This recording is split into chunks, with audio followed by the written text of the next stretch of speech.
আউযু বিল্লাহি মিনাশ শাইতানির রাজিম বিসমিল্লাহির রহমানির রহিম।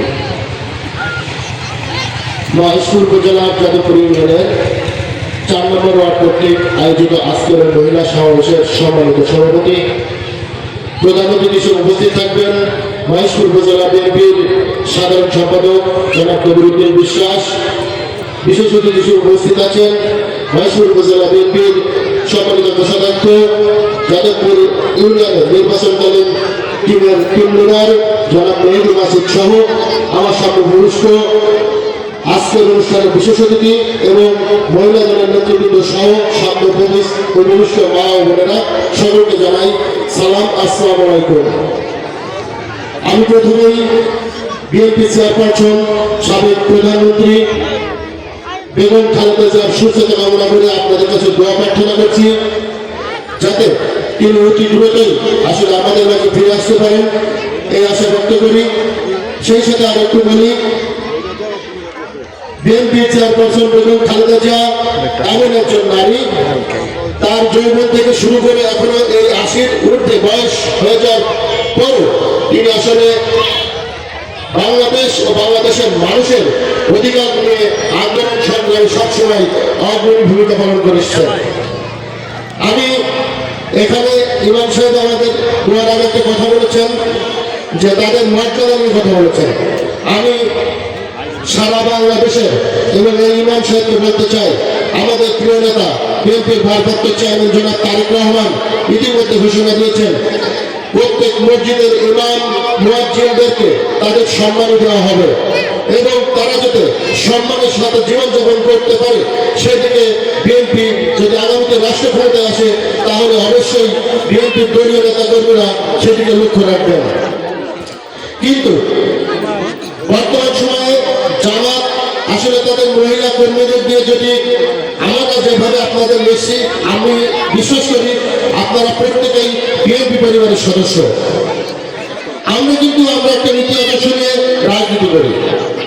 আমরা বিশ্বাস করি বাংলাদেশের মানচিত্র পৃথিবীর বুকে যখন স্থাপিত হয়েছিল তার অগ্রণী ভূমিকা রেখেছিলেন আমাদের বিএনপির প্রতিষ্ঠাতা মহান স্বাধীনতার ঘোষক শহীদ রাষ্ট্রপতি জিয়াউর রহমান।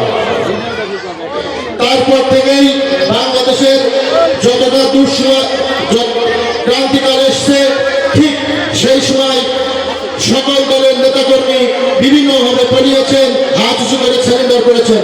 কিন্তু বাংলাদেশ বিএনপির দলীয় নেতাকর্মী সহ সকল কর্মী সমর্থকরা বাংলাদেশের দুঃসময়ে রাজপথে দাঁড়িয়ে আন্দোলন করেছেন এবং সেই খাদের কিনারা থেকে তোলার জন্য তাদের যা করার দরকার ছিল তাই করেছেন। আপনারা ইতিমধ্যে দেখেছেন দীর্ঘ 17 বছরে লড়াই সংগ্রামে রাজপথে একমাত্র অগ্রণী ভূমিকা পালন করেছেন এই বাংলাদেশ জাতীয়তাবাদী দল বিএনপির দলীয় নেতাকর্মীরা।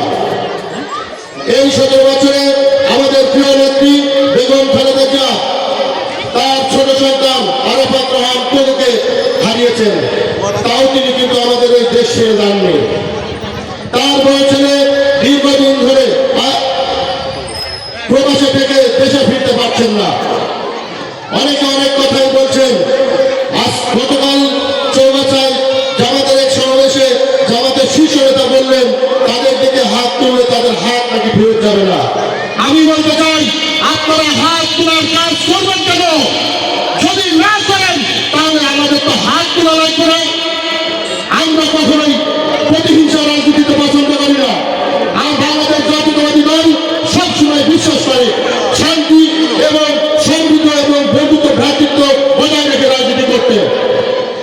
আমরা বলতে চাই, আজকের উপস্থিত মহাবন্ধুদেরকে আমি অনুরোধ করব, আগামী দিনে বাংলাদেশে যদি শান্তি স্থাপন করতে হয় এবং বাংলাদেশের ভাগ্য পরিবর্তনের কাছে যদি কোনো দল অগ্রণী ভূমিকা পালন করে থাকেন সেটা হলো বাংলাদেশ জাতীয়তাবাদী দল বিএনপি। আমি বেশি কথা বলবো না, আমি আর একটা কথা বলবো। আপনারা ইতিমধ্যে জানেন বিএনপির ভারপ্রাপ্ত চেয়ারম্যান জনাব তারেক রহমানের 31 দফায় স্পষ্ট ঘোষণা করেছেন মানুষের মৌলিক অধিকার, খাদ্য, বস্ত্র, চিকিৎসা, বাসস্থান সহ সুশিক্ষার ব্যবস্থা করার জন্য তিনি দিক ঘোষণা করেছেন। বাংলাদেশের প্রতিটা সন্তান আগামী প্রজন্ম নেতাদের সুশিক্ষায় শিক্ষিত করার